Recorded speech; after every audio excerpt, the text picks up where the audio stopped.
लोकसभा सीटों के दावे पर अजीत पवार की चुप्पी से अटकलें तेज। आखिर क्या है एनसीबी की रणनीति? शिवसेना में बगावत के बाद राज्य की राजनीति में अभूतपूर्व मोड़ आया है। पिछले लोकसभा चुनाव में शिवसेना और बीजेपी ने गठबंधन के तौर पर चुनाव लड़ा था। अब मुख्यमंत्री एकनाथ शिंदे के नेतृत्व में शिवसेना ने उन्हीं 22 सीटों पर दावा किया है।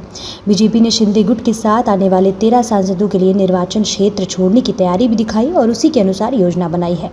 क्या होगी अजीत पवार की रणनीति? चूंकि शिंदे गुट ने लोकसभा चुनाव के लिए सीधे तौर पर 22 सीटों पर दावा किया है, इसलिए गठबंधन में सीटों का बंटवारा एक अहम मुद्दा होने की संभावना है। इस बीच सूत्रों ने जानकारी दी है कि सीट बंटवारे का फॉर्मूला बीजेपी और अजीत पवार के गुट से चर्चा के बाद ही तय होगा।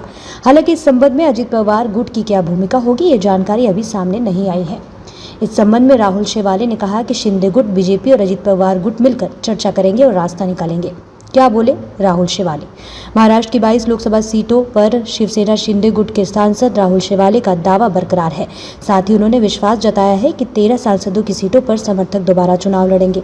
मुख्यमंत्री एकनाथ शिंदे के आवास पर हुई सांसदों की बैठक में सभी 22 सीटों की समीक्षा की गई। प्रत्येक लोकसभा क्षेत्र में मंत्रियों की नियुक्ति की जाएगी और उन्हें जिम्मेदारियां बांटी जाएंगी। प्रत्येक मंत्री को 1 या 2 लोकसभा क्षेत्रों की जिम्मेदारी दी जाएगी। राहुल शेवाले ने भी साफ कर दिया है कि वह मौजूदा सांसदों की सीट नहीं छोड़ेंगे।